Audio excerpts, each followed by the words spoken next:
तो इस एपिसोड के स्टार्ट में हम देखते हैं कि योन सुक को वो हारी वाली डायरी मिल जाती है जिसमें उसने अपने और योनहो के बारे में लिखा हुआ है और वो ले जाकर उस डायरी को आग में फेंक देता है। लेकिन उसके जाने के बाद यहाँ पर बारिश पड़ जाती है जिस वजह से वो डायरी बच जाती है। अब हारी कोरिया वापस आती है और यहाँ पर उसकी फैमिली एयरपोर्ट पर उसका वेट कर रही होती है और यहाँ पर हारी उनसे ठीक से बिल्कुल भी बात नहीं करती क्योंकि योनसुक ने उसको पहले ही चढ़ा दिया है इन सब के खिलाफ। सभी लोग हारी को समझाने की कोशिश करते हैं लेकिन हारी यहाँ पर किसी की भी एक भी नहीं सुनती। योनसुक ने हारी का अलग ही रहने के लिए इंतजाम कर दिया होता है लेकिन हारी उससे बोलती है कि मैं अपने ही घर जाकर रहना चाहूंगी, क्या पता मुझे वहां जाकर कुछ याद आ जाए। योनसुक अब सीधे अपनी माँ के पास जाता है, ना ना प्यार मोहब्बत वाली बातें करने नहीं, यहाँ पर वो उनको धमकी देने जाता है क्योंकि उसको पता लग गया है कि उसकी मोम ने हारी को मारने की कोशिश की थी। अब वो उनको धमकी देते हुए बोलता है कि तुमने जो चेयरमैन को जहर दिया था तो मैंने वो सब कुछ रिकॉर्ड किया हुआ है और यहाँ पर मेरे पास उसकी वीडियो है, तो अगर तुमने कुछ भी करने की कोशिश की हारी को तो तुम गई जेल, मैं तुम पर बिल्कुल भी दया नहीं दिखाऊंगा। हारी भी घर पर आकर सभी जगह घूम रही होती है और देख रही होती है। फिर वो योनहू के रूम में भी जाती है और उसको वहीं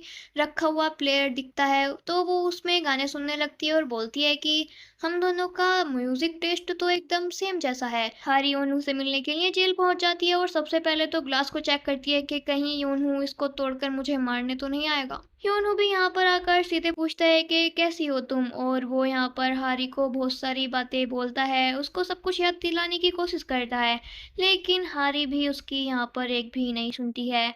तो फिर योनहू उससे बोलता है कि ठीक है तुम मुझ पर विश्वास नहीं करती हो, पता नहीं योनसुक ने तुमसे क्या क्या कहा है, लेकिन एक बात याद रखना कि योनसुक पर कभी विश्वास मत करना, अगर मुझ पर नहीं करती तो उस पर भी बिल्कुल मत करना। और ये कहकर उससे यहाँ से चला जाता है कि अपना ध्यान रखना, दवाई टाइम पे कहते रहना। हारी बाहर आकर बोलती है कि हो कितनी मीठी मीठी बातें करता है, मैं तो पिघल ही गई थी उसकी बातों से।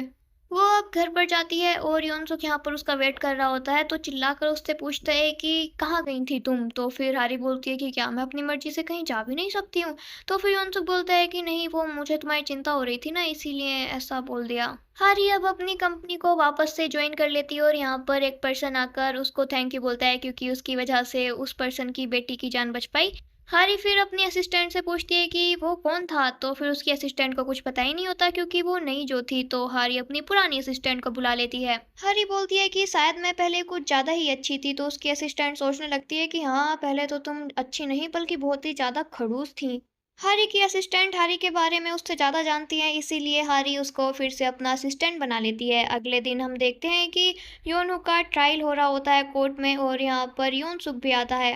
योनू के केस को योनू के दोस्त ही लड़ रहे होते हैं और यहाँ पर वो सीसीटीवी फुटेज दिखाते हैं जिसमें चाकू को योनू के घर से चुराया गया था और यहाँ पर बहुत सारे वो सबूत दिखाते हैं जिस वजह से असली क्रिमिनल पकड़ा जाता है। योनू जेल से छूटने वाला होता है और यहाँ पर हारी दूर से उस पर नजर रख रही होती है अपनी असिस्टेंट को साथ में लेकर। वो योनू को देखकर उसकी पसंद नापसंद को लिख रही होती है और अपनी असिस्टेंट से बहाना ये मारती है कि मैं तो बस ये देखना चाहती हूँ कि जो इंसान मुझे मारना चाहता है वो आखिर कैसा है। लेकिन यहाँ पर साफ पता है कि वो तो ऐसा इसलिए कर रही है ताकि योनू को देख पाए। उसकी असिस्टेंट वैसे यहाँ पर उसको ये नहीं बताती है कि योनू से तुम पहले प्यार किया करती थी, वो बस इतना ही बोलती है कि मुझे लगता है कि तुम्हें अपने दिल की सुननी चाहिए क्योंकि जो तुम्हें दिख रहा है वो सच नहीं है। हारी बोलती है कि अच्छा तो फिर तुम ही सच बता दो। इस पर वो कहती है कि अगर मैंने सच बता दिया तो मेरी नौकरी को खतरा हो सकता है, इसीलिए तुम्हें खुद से ही सच जानना होगा। फिर हम देखते हैं कि एक ओल्ड मैन को हारी की डायरी मिल जाती है और वो उसको हॉस्पिटल में पहुंचा देता है। योनू के आने की खुशी में सभी लोग पार्टी कर रहे होते हैं और यहाँ पर बुआ जी जाकर अपने आशिक को प्रपोज कर देती हैं और यहाँ पर तभी आता है योनू का भाई और उनके गले से माइक निकालता है। फिर हमें पता लगता है कि बुआ जी की सारी बातों को सभी लोगों ने सुन लिया है। फिर रात को हारी की भाभी को देखते हैं, उसका एक्स बॉयफ्रेंड उसका पीछा करते हुए यहाँ तक आ चुका है और हारी की भाभी उसको बहुत सारे पैसे देती हैं जितने भी उनके पास थे, लेकिन उसके बॉयफ्रेंड को और चाहिए होते हैं और वो उसको यहाँ से जाने भी नहीं देता। तभी यहाँ पर उसको बचाने के लिए आ जाता है हारी का भाई और वो अपनी वाइफ को बचाने के लिए बहुत मार खाता है लेकिन हार नहीं मानता। इन दोनों की यहाँ पर अलग ही लव स्टोरी है, बस क्या ही बताई जाए। इन दोनों की लव स्टोरी बिल्कुल हाई लेवल की है, मुझे बहुत ही ज़्यादा कमाल लगी। वैसे यहाँ पर योनू का भाई आ जाता है इन लोगों से फाइट करने के लिए और ये लोग बच जाते हैं। अगले दिन हारी जा रही होती है तभी उसके फ़ोन पर नोटिफिकेशन आता है और उसने खुद को ही एक इनविटेशन भेजा था। भारी उस जगह पर पहुंच जाती है। ये इनविटेशन उसने खुद को जब भेजा था जब उसकी सर्जरी नहीं हुई थी। वो अंदर जाकर देखती है कि यहाँ तो योनहू पहले से ही है और उसको ये भी पता लगता है कि योनहू को इनविटेशन भेजने वाला कोई और नहीं बल्कि ये खुद ही है। तभी यहाँ पर इन लोगों की शादी वाली वीडियो चलने लगती है, मतलब कि यहाँ पर ये सारी प्लानिंग हारी ने अपनी याददाश्त भूलने से पहले ही कर दी थी।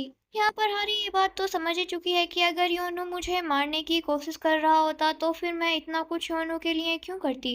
लेकिन कंफ्यूज तो ये अभी भी है क्योंकि इसको पहला कुछ भी याद जो नहीं है। हारी अब योनसुक से मिलने के लिए आती है और योनसुक उससे बोलता है कि चलो हम जल्दी से शादी कर लेते हैं। योनसुक थोड़ी देर के लिए बाहर जाता है और हारी यहाँ पर योनसुक के टैब को देख लेती है और उसमें वो वीडियो भी देख लेती है जिसमें योनसुक की माँ चेयरमैन को मार रही हैं। हारी को जर्मन से आई हुई अपनी वो डायरी भी मिल जाती है और हारी जब उसको पढ़ती है तो फिर उसमें लिखा हुआ था कि मैं अपना ऑपरेशन इसीलिए नहीं कराना चाहती थी क्योंकि मैं योनू को नहीं भूलना चाहती थी। अगर हारी तुम ये डायरी पढ़ रही हो तो इसका मतलब है कि तुम जिंदा हो और सही सलामत हो।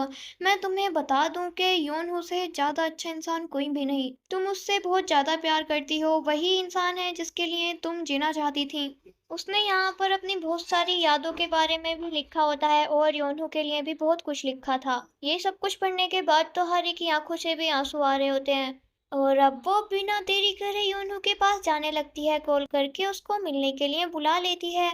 योनसुक ने हारी की कार में एक ट्रैकर लगाया हुआ है जिस वजह से योनसुक को पता चल जाता है कि हारी योनू से मिलने जा रही है। इधर योनू और हारी एक दूसरे से मिलने के लिए भागते हुए आते हैं और अब वो एक दूसरे के सामने होते हैं, बस बीच में रास्ता होता है, मतलब कि रोड होती है। यहाँ पर योनू के सामने से एक बस गुजरती है और फिर तभी वो देखता है कि उसके सामने तो हारी है ही नहीं, हारी गायब हो चुकी है। और ये देखकर वो बहुत ज़्यादा परेशान हो जाता है। वो फिर तुरंत हारी को ढूंढने के लिए भागता है लेकिन यहाँ पर तभी उसका एक्सीडेंट हो जाता है। और इसी के साथ हमारा ये एपिसोड खत्म।